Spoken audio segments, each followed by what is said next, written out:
ನನ್ನ ಎಲ್ಲ ಆಗರ್ಭ ಶ್ರೀಮಂತರುಗಳಿಗೆ ಅಂತರಾಳದ ಪ್ರಣಾಮಗಳು. ನಾನು ಸ್ವಾತಿ, ಗ್ರಾಮಾಂತರ ಬೆಂಗಳೂರು ಕೆಂಗೇರಿಯಿಂದ ಬಂದಿದ್ದೀನಿ. ನಾನು ಕಳೆದ 6 ವರ್ಷದಿಂದ ಕೈವಲ್ಯ ಅನ್ನೋ ಲೈಫ್ ಸ್ಕಿಲ್ ವರ್ಕ್ಶಾಪ್ ಜೊತೆ ಕಲಿತಾ ಇದ್ದೀನಿ. ಬಟ್ ಆಲ್ರೆಡಿ ನಂದು ಸರ್ ಗುರುಗಳ ಬಾಟ್ಲು ತೋರಿಸ್ದಂಗೆ ಫೀಲ್ಡ್ ಇತ್ತು. ಸೊ 5 ವರ್ಷ ತೊಗೊಂಡಿದ್ದೀನಿ, ಯಾಕಂದರೆ ಗೃಹಿಣಿ ಇದ್ದೀನಿ ಮತ್ತು ಬೇರೆ ಜವಾಬ್ದಾರಿಗಳಿರೋದ್ರಿಂದ ಅದನ್ನು ಖಾಲಿ ಮಾಡಿದ್ದೀನಿ. ಈಗ ಮತ್ತೆ ಜಾನ್ವರಿಲಿ ನಾನು ಆ ವರ್ಕ್ಶಾಪ್ ಮತ್ತೆ ಅಟೆಂಡ್ ಮಾಡಿದ್ಮೇಲೆ ಹೊಸದನ್ನು ಕಲಿಯೋಕ್ಕೆ ತುಂಬ ಆರಂಭ ಮಾಡಿದ್ದೀನಿ ನನ್ನ ಜೀವನದಲ್ಲಿ. ಆಲ್ರೆಡಿ ಅಪ್ಲೈ ಮಾಡಿ ನಾನು ಎಲ್ಲಿದ್ದೆ ಅಲ್ಲಿಂದ ಮೇಲ್ ಬಂದಿದ್ದೀನಿ. ಸಾಲ ಮಾಡಿ ಆ ಕ್ಲಾಸ್ ಹೋಗಿದ್ದೆ, ಬೇರೆಯವ್ರಿಗೆ ಸಾಲ ಕೊಡೋ ಮಟ್ಟಕ್ಕೆ ಬಂದಿದ್ದೀನಿ ನಾನು. ಬಟ್ ಇಲ್ಲಿ PhD ಮಾಡೋದಕ್ಕೆ ದುಡ್ಡಿನ ವಿಷಯದಲ್ಲಿ ಬರೋ ಥರ ಆಯಿತು. 2023 ನಾನು ಜಾನ್ವರಿಲಿ ಅಟೆಂಡ್ ಮಾಡಿದಾಗ ಈ ವರ್ಷ ನಾನು ನನಗೆ ಕಲಿಯೋದಕ್ಕೆ ಇಡ್ತೀನಿ, ಎಲ್ಲರಿಗೂ ನಾವು ತಿದ್ದಕ್ಕೆ ಹೋಗ್ತೀವಿ ಮೊದಲು ಫ್ಯಾಮಿಲಿಲಿ ಅವ್ರನ್ನ ಸ್ಪೆಷಲಿ ಮಕ್ಕಳನ್ನ ಹಸ್ಬೆಂಡ್ನ, ಅದನ್ನು ಬಿಟ್ಬಿಟ್ಟು ನನ್ನ ಕಡೆ ನಾನು ಸ್ವಲ್ಪ ಜಾಸ್ತಿ ಗಮನ ಕೊಡೋಕ್ಕೆ ಶುರು ಮಾಡಿದೆ. ಗುರುಗಳ ವಿಡಿಯೋ ಸಿಕ್ತು, ಸೊ ನಂಬಿಕೆ ಬಂತು. ಆದರೆ ಮಾಡಲ್ಲ, ಲೇಝಿ, ತಿಳ್ಕೊಳ್ತೀವಿ ಇಷ್ಟು ಮಾಡೋದು ಇಷ್ಟೇ ಇರುತ್ತೆ. ಅದಕ್ಕೆ ಇಲ್ಲ ನಾನು ಫಸ್ಟ್ ಮಾಡೋಣ ಆಮೇಲೆ ಕ್ಲಾಸಿಗೆ ಬರೋಣ ಅಂತ ಅಂದ್ಕೊಂಡೆ. ಆವಾಗ ಸರ್ದು ವಿಡಿಯೋ ರೆಗ್ಯುಲರಾಗಿ ಸಬ್ಸ್ಕ್ರೈಬ್ ಮಾಡಿಕೊಂಡು ರೆಗ್ಯುಲರಾಗಿ ನೋಡ್ತಾ ಇದ್ದೆ. ಅಫರ್ಮೇಷನ್ಸು, ಮನೆಗೆ ಮುದ್ದು ಕೊಡೋದು ಎಲ್ಲ ಮಾಡ್ತೀನಿ, ಮತ್ತೆ ಮಧ್ಯ ನಿಲ್ಲಿಸಿದ್ದೀನಿ. ಆದರೆ ಮೈಂಡಲ್ಲಿ ಯಾವಾಗಲೂ ಹೇಳ್ಕೊತಾ ಇರ್ತೀನಿ. ಸೊ ಈಗ ಬೇರೆ ಬೇರೆ ಥಾಟ್ಗಳು ಬರೋದಿಲ್ಲ, ಸೊ ಬೇರೆಯವ್ರ ಬಗ್ಗೆ ಯೋಚನೆನೇ ಬರೋದಿಲ್ಲ. ಸೊ ಅದು ನನಗೆ ತುಂಬ ಖುಷಿ ಕೊಟ್ಟಿದೆ. ತುಂಬ ಮೆಡಿಟೇಷನ್ ಅದು ಎಲ್ಲ ಮಾಡ್ತಾ ಇರೋದ್ರಿಂದ ಆಧ್ಯಾತ್ಮದ ಆಳ ಆರ್ಥಿಕದ ಎತ್ತರ ಅಂತ ಹೇಳ್ಕೊಟ್ಟಿದ್ದಾರೆ. ಸೊ ಆ ದಾರಿಲಿದ್ದೀನಿ ಅಂತ ಗೊತ್ತಾಗ್ದಾಗಲೇ ಈ ಗುರುಗಳು ಸಿಕ್ಕಿರೋದು. ಸೊ ಸ್ಪೆಷಲ್ಲಾಗಿ ಮಾಡೋದಕ್ಕೆ. ಮತ್ತು ಗುರುಗಳು ಒಂದು ಮಾತು ಹೇಳ್ತಾರೆ ಒಂದು ವಿಡಿಯೋನಲ್ಲಿ, ನೀವು ಅಕ್ಕಪಕ್ಕ ಸೈಟ್ ನೋಡಿರ್ತೀರ, ಬೆಳೆಯುತ್ತೆ, ಏನು ಬೇಕಾದ್ರೂ ಬೆಳೆಯುತ್ತೆ. ಹಾಗೆ ನಮ್ಮ ತಲೆನೂ ಏನು ಬೇಕಾದ್ರೂ ಬೆಳೆಯುತ್ತೆ, ನಾವು ಅದು ಕರೆಕ್ಟಾಗಿ ಹಾಕಿದ್ರೆ ಮಾತ್ರ ಏನು ಬೇಕೋ ಅದನ್ನು ಬೆಳೆಯುತ್ತೆ. ಸೊ ಆ ಮಾತನ್ನು ಕರೆಕ್ಟಾಗಿ ಇಟ್ಕೊಂಡು ಅವ್ರು ಇನ್ನೊಂದು ಸತಿನೂ ಮಣ್ಣು ಮತ್ತು ನವಧಾನ್ಯ ಹಾಕೋದು ಹೇಳ್ಕೊಟ್ರು. ನಾನು ಅದನ್ನು ಮಾಡಿದೆ, ಈಗ ಆಲ್ರೆಡಿ ಸೆಕೆಂಡ್ ಟೈಮ್ ಕೂಡ ಮಾಡ್ತಾಯಿದ್ದೀನಿ. ಯಾಕೆಂದರೆ ದುಡ್ಡು ಬೇಕು, ಫೈನಾನ್ಷಿಯಲ್ ಫ್ರೀಡಮ್ ಬೇಕು ಅಂತ ಗೊತ್ತಿದೆ, ಆದರೆ ಎಷ್ಟು ಬೇಕು ಅಂತಲೂ ಗೊತ್ತಿಲ್ಲ.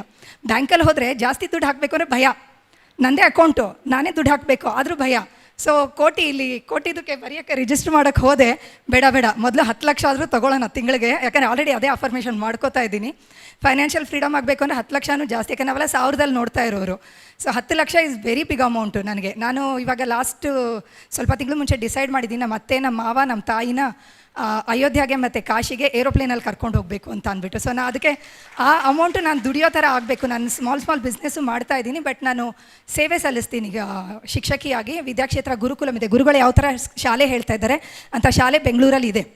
ವಿದ್ಯಾಕ್ಷೇತ್ರ ಗುರುಕುಲಮಲ್ಲಿ ನನಗೆ ಸರ್ವಿಸ್ ಮಾಡೋ ಭಾಗ್ಯ ಸಿಕ್ಕಿದೆ. So I am living very beautiful life. ಯಾವ ಥರ ಅನ್ಕೋತಾ ಇದ್ದೀವಿ ಆ ಥರ ಜೀವನ ನಾನು ನಡೆಸ್ತಾ ಇದ್ದೀನಿ. ಬಟ್ ದುಡ್ಡು ಬಗ್ಗೆ ಅಷ್ಟು ಧೈರ್ಯ ಇಲ್ಲ, ಬಟ್ ಇವತ್ತು ಆ ಧೈರ್ಯ ಬಂದಿದೆ. ಹಾಗಾಗಿ ಇಲ್ಲಿ ನಿಂತು ಮಾತಾಡೋಕ್ಕಾಗ್ತಾ ಇದೆ. ಗುರುಗಳು ಹೇಳಿದರು ಕರ್ಮ ಕಳೆದ್ರೆ ಮಾತ್ರ ಇಲ್ಲಿ ಬರೋಕ್ಕಾಗುತ್ತೆ ಅಂತ ಅಂದ್ಬಿಟ್ಟು ನಾನು ಜೂನಲ್ಲಿ ಡಿಸೈಡ್ ಮಾಡಿದೆ ನಾನು ಕ್ಲಾಸಿಗೆ ಬರಬೇಕು ಅಂತ. ಆದರೆ ಕಾರಣಾಂತರಗಳಿಂದ ಕರೆಕ್ಟಾಗಿ ಆ ಡೇಟ್ಗಳಿಗೆ ನನಗೆ ಏನಾದರೂ ಒಂದು ಕಮಿಟ್ಮೆಂಟ್ ಇರೋದು. ಲಾಸ್ಟ್ ಟೈಮು ವರ್ಕ್ಶಾಪ್ ಆದಾಗ ನಾನು ಯಾವಾಗ ಡೇಟ್ ಅನೌನ್ಸ್ ಮಾಡ್ತಾರಂತ ಕಾಯ್ತಾ ಇದ್ದೆ. ಯಾವಾಗ ಗುರುವಾರ ಅಂತ ಬಂತು ಅವತ್ತೇ ನಾನು ಅಂದ್ಕೊಂಡೆ, ಗುರುವಾರ ಅಂದ್ರೇ ಗುರುಗಳದ್ದು, ನನ್ನ ಮೇಲೆ ತುಂಬ ಗುರುಗಳ ಕೃಪೆ ಇದೆ. ಸೊ ಗುರುವಾರ ನಾನು ಖಂಡಿತ ಈ ವರ್ಕ್ಶಾಪಲ್ಲಿ ಇಲ್ಲಿ ಕೂತಿರ್ತೀನಿ ಅಂದ್ಕೊಂಡೆ. Today I am celebrating. ಇವತ್ತು ನಾನು ಹಬ್ಬ ಥರನೇ ಮಾಡ್ತಾಯಿದ್ದೀನಿ. ಅದರಲ್ಲಿ ಇವತ್ತು ನಾರಾಯಣ ಹಬ್ಬ ಕೂಡ ಇದೆ, ಅನಂತ ಪದ್ಮನಾಭ ವ್ರತ ಕೂಡ ಇದೆ. ಸೊ ಎಲ್ಲ ಸೇರ್ಕೊಂಡು ಬಂದುಬಿಟ್ಟಿದೆ. ಆ್ಯಂಡ್ ಇನ್ನೊಂದು ಹೊಸ ಗುರುಗಳು ನನ್ನ ಜೀವನದಲ್ಲಿ ಬಂದಿದ್ದಕ್ಕೆ ಅಂತರಾಳದಿಂದ ಧನ್ಯವಾದಗಳು. Thank you so much, love you so much, always connected with you all. ನಮಸ್ಕಾರ, ನನ್ನ ಹೆಸರು ಶೈಲಾ ಅಂತ, ಹೆಬ್ಬಳ್ಳಿಯಿಂದ ಬಂದಿದ್ದೀನಿ. ನನಗೆ ತುಂಬ ಆರೋಗ್ಯ ಸಮಸ್ಯೆ ಇತ್ತು. ನನಗೆ 8 ಆಪ್ರೇಷನ್ ಆಗಿದೆ. ನನಗೆ ಬ್ಯಾಕ್ ಪೈನ್ ಆಪ್ರೇಷನ್ ಆದಾಗ ಡಾಕ್ಟ್ರ್ ಹೇಳಿದರು ಮೊನ್ನೆ CT ಸ್ಕ್ಯಾನಿಂಗ್ ಮಾಡಿಸಿ ಅಂತ ಹೇಳಿದರು. ಆವಾಗ CT ಸ್ಕ್ಯಾನಿಂಗ್ ಸರ್ ವಿಡಿಯೋ ನೋಡಿದ ಮೇಲೆ ಹೋಗಿ ಸ್ಕ್ಯಾನಿಂಗ್ ಮಾಡಿಸಿದೆ ನಾನು. ಅವಾಗ ಹೇಳಿದ್ರು ನೀವು ಕೆಳಗಡೆನೇ ಕೂತ್ಕೋಬಾರ್ದು, ನೀವು ಕೆಳಗಡೆ ಕೂತ್ಕೊಂಡ್ರೆ ನೀವು ಫುಲ್ಲು ನೀವು ಹಾಸಿಗೆ ಹಿಡಿತೀರಿ ಅಂತ ಹೇಳಿದ್ರು. ಸರ್ ಅಪ್ರಮೇಷನ್ ಮಾಡ್ತಾ ಇದ್ದೀನಿ ನಾನು ಇವಾಗ, ಆದರೆ ನಾನು ಆರಾಮಾಗಿದ್ದೀನಿ. ಇವಾಗ ಬಟ್ಟೆ ಬಿಸ್ನೆಸ್ ಶುರು ಮಾಡಿದ್ದೀನಿ. ಮನೆ ಗಣೇಶನ ಹಬ್ಬದಿಂದ 1 ವಾರಕ್ಕೆ 50,000 ಸಂಪಾದನೆ ಮಾಡ್ತಾಯಿದ್ದೀನಿ ನಾನು ಬಟ್ಟೆ ವ್ಯಾಪಾರದಲ್ಲಿ. ಆದರೆ ನಾನು 8 ಆಪ್ರೇಷನ್ ಆಗಿ ಎಲ್ಲರೂ ಹೇಳ್ತಾಯಿದ್ರು ನೀನು ಬದುಕಲ್ಲ, ಸ್ವಲ್ಪ ದಿನವೇ ಬದುಕೋದು, ಯಾಕಂದ್ರೆ ನನಗೆ ಹಾರ್ಟ್ ಆಪ್ರೇಷನ್ ಆಗಿದೆ, ಬದುಕೋದೇ ಇಲ್ಲ, ಕೆಳಗಡೆನೇ ಕುತ್ಕೋಬಾರ್ದು ಅಂದರು. ಆದರೆ ಇವಾಗ ಎಷ್ಟೇ ಜನ ವ್ಯಾಪಾರ ಬಂದ್ರೂ ಕೆಳಗಡೆ ಕೂತ್ಕೊಂಡು ಮನೆಯಲ್ಲೇ ವ್ಯಾಪಾರ ಶುರು ಮಾಡ್ತಾಯಿದ್ದೀನಿ. ನಿಜವಾಗ್ಲೂ ನಮಗೆ ಗುರುಗಳು ಸಿಕ್ಕಿರೋದು ನಿಜವಾಗ್ಲೂ ಎಷ್ಟು ಪುಣ್ಯ. ನಾನು ಯಾವಾಗಲೂ ನೆನೆಸ್ಕೊತೀನಿ. ನಾನು ಬಾಬಾ ಭಕ್ತಲು ತುಂಬ ಸರಿ ಸರ್ ಹೇಳ್ತಾರೆ ಫ್ಲೈಟಲ್ಲಿ ಹೋಗೋಕ್ಕೆ ನೀವು ಜ್ಞಾಪಿಸ್ಕೊಳ್ಳಿ ಸಾಕು. ನಾನು 3 ಸರಿ ಫ್ಲೈಟಲ್ಲಿ ಸರ್ ಕಡೆಯಿಂದನೇ ಹೋಗಿ ಬಂದಿದ್ದೀನಿ. ಯಾಕಂದರೆ ಅವ್ರು ಯಾವಾಗಲೂ ಹೇಳೋರು ನೀವು ಒಂಚೂರು ಜ್ಞಾಪಿಸ್ಕೊಳ್ಳಿ, ಹೋಗಿದ್ದೀವಿ ಅಂದ್ಕೊಳ್ಳಿ ಅಂದರು.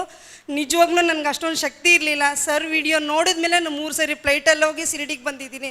ನಿಜವಾಗ್ಲೂ ನಂಗೆ ತುಂಬ ಖುಷಿ ಆಗ್ತದೆ. ನಾನು ಆರೋಗ್ಯವಾಗಿದ್ದೀನಿ, ತುಂಬ ಖುಷಿ ಆಗ್ತದೆ. ಥ್ಯಾಂಕ್ ಯು ನಿಮ್ಮೆಲ್ಲರಿಗೂ. ಪರ್ಮಿಷನ್ ಮಾಡ್ತಿದ್ದೆ, ನನಗೆ ಹೆಚ್ಚಿಗೆ ಕೇಳೋಕೆ ಧೈರ್ಯ ಬರ್ತಿದ್ದಿಲ್ಲ. 1 ಲಕ್ಷ ಮಾತ್ರ ಕೇಳಿದೆ.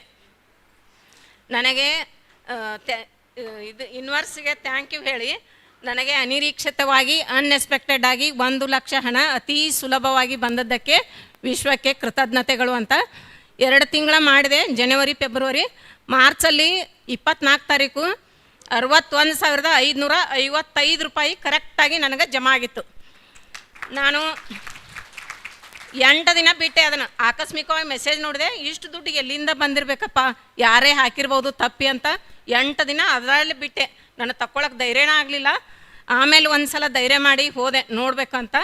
ತಕ್ಕೊಂಡು ಬಂದು ಒಂದು 8 ದಿನ ಮನೆಯಲ್ಲಿಟ್ಟೆ. ಹಂಗೆ ಯಾರೇ ಕೇಳಿದ್ರೆ ವಾಪಸ್ ಮಾಡಬೇಕಪ್ಪ, ಯಾರ್ದು ದುಡ್ಡು ಬೇಡ ನನಗೆ ಅಂತ ಯಾರೂ ಕೇಳಿಲ್ಲ. ಆಮೇಲೆ ಗುರೂಜಿ ಅವ್ರು ಹೇಳಿದರು 9,000 ಪರ್ಸಲ್ಲಿಡಿ, 9,000 ಮನೆಯಲ್ಲಿ ಇಟ್ಕೊಳ್ಳಿ ಎಮರ್ಜೆನ್ಸಿ ಅಂತ. ಆ ಥರ ಮಾಡಿ ಒಂದು ಸ್ವಲ್ಪ ನಂದು ಹೊರಗಡೆ ಕೊಡಬೇಕಾಗಿತ್ತು, ಅದೆಲ್ಲ ಕೊಟ್ಟೆ. ಆಮೇಲೆ ಈಗ ಒಂದು 2-2.5 ಲಕ್ಷ ಅಪರ್ಮೇಷನ್ ಮಾಡ್ತಾ ಲೋನ್ ಇತ್ತು, ಅದು ಎಲ್ಲ ಮುಟ್ಸಿದೆ. ಆಮೇಲೆ ಬರಬೇಕಾಗಿದ್ದ ದುಡ್ಡು ಒಟ್ಟು ಬರ್ತಾ ಇರಲಿಲ್ಲ, ಅದೊಂದು ದೊಡ್ಡ ಟೆನ್ಷನ್ ನನಗೆ. ಅದು ಅರ್ಧ ಜಡ್ ಬರ್ತಿತ್ತು, ತೊಗೊತಿದ್ರು ಕೊಡ್ತಿದ್ದಿಲ್ಲ. ನನ್ನ ಸ್ವಭಾವ ಹೆಂಗೆ, ಯಾರು ಕೇಳ್ತಾರೆ ಅವ್ರಿಗೆ ಕೊಟ್ಟು ಬಿಡೋದು. ಆಮೇಲೆ 10-20 ಗುರೂಜಿ ಹೇಳ್ತಾರೆ 1 ರೂಪಾಯಿನೂ ಬಿಡಬೇಡಿ ಅಂತ. ಅದು ನನಗೆ ಎಚ್ಚರ ಇರ್ದಿದ್ದಿಲ್ಲ. 10-20 ರೂಪಾಯಿ ಯಾರಿಗಾರು ಕೊಟ್ಟರೆ ಅದನ್ನೇನು ಕೇಳೋದು ಬಿಡಪ್ಪ ಅಂತ ದೊಡ್ಡಸ್ತಿಕೆ ಬಿಟ್ಬಿಡ್ತಿದ್ದೆ. ಈಗ ಅವೆಲ್ಲ ಅರಿವಿಗೆ ಬಂದು ಅವೆಲ್ಲ ತಪ್ಪು ತಿದ್ಕೊಳಕತ್ತಿದ್ದೀನಿ ಅಂತ ಹೇಳ್ಬೋದು. ಆಮೇಲೆ ನನಗೆ ದುಡ್ಡು ಬರಬೇಕಾಗಿತ್ತಲ್ಲ ಹೊರಗಡೆಯಿಂದ ಅವರ ಕರ್ಕರ್ದು ಈಗ ಇಲ್ಲಮ್ಮ ತೊಗೊಂಡಿನ ದುಡ್ಡು ಅಂತ ಒಂದು 2.5-3 ಲಕ್ಷ ರೂಪಾಯಿ ನನಗೆ ವಾಪಸ್ ಕೊಟ್ಟಿದ್ದಾರೆ. ಆಮೇಲೆ ನನಗೀಗ ಏನು ಆಗ್ತಾಯಿದೆ ಅಂದರೆ, ಈಗ ಮೊನ್ನೆ ಬೆಂಗಳೂರಿಗೆ ಬರಬೇಕಾದ್ರೆ ಬುಕ್ ಮಾಡಿದ್ದೆ. ನೈಟ್ ಅಡುಗೆ ಮಾಡ್ಕೊತ ಒಂದು 2,000 ಬರಬೇಕಾಗಿತ್ತಪ್ಪ, ಅದಷ್ಟರ ಬಂದರೆ ನನಗೆ ಖರ್ಚಿಗೆ ಆಗತ್ತ ಅಂತ ಒಂದು ನೈಟ್ ಒಂದು ಅಪರ್ಮೇಷನ್ ಮಾಡಿದ್ದೆ. ನಿನ್ನ ಬೆಳಗ್ಗೆ 10:30-11 ಗಂಟೆಗೆ ನಾನು ಟ್ರೈನ್ ರಾತ್ರಿ ಹತ್ತೋದಿತ್ತು, ಬಂದು ನನ್ನ ಮನೆಗೆ ಕೊಟ್ಟೋದ್ರು. ಸಣ್ಣ ಮಿರಾಕಲ್ ಆದರೂ ದಿನ ಒಂದು ನಮ್ಮ ಜೀವನದಾಗ ನಡೀತೈತೆ ಅಂತ ಹೇಳ್ಬೋದು. ಗುರೂಜಿಗೂ ತಮ್ಮೆಲ್ಲರಿಗೂ ಎಲ್ಲ ನನ್ನ ಅಗರ್ಭ ಶ್ರೀಮಂತ ದೇವರುಗಳಿಗೂ ವಿಶ್ವಕ್ಕೂ ವಿಶ್ವಶಕ್ತಿಗೂ ನನ್ನ ಕೋಟಿ ಅನಂತ ಕೋಟಿ ನಮಸ್ಕಾರ ಹೇಳಿ ನನ್ನೆರಡು ಮಾತಾಡಲಿಕ್ಕೆ ಅವಕಾಶ ಮಾಡಿಕೊಟ್ಟಂಥ ಎಲ್ಲರಿಗೂ ವಂದನೆಗಳನ್ನು ಹೇಳಿ ನನ್ನ ಮಾತು ಮುಗಿಸ್ತಾ ಇದ್ದೀನಿ.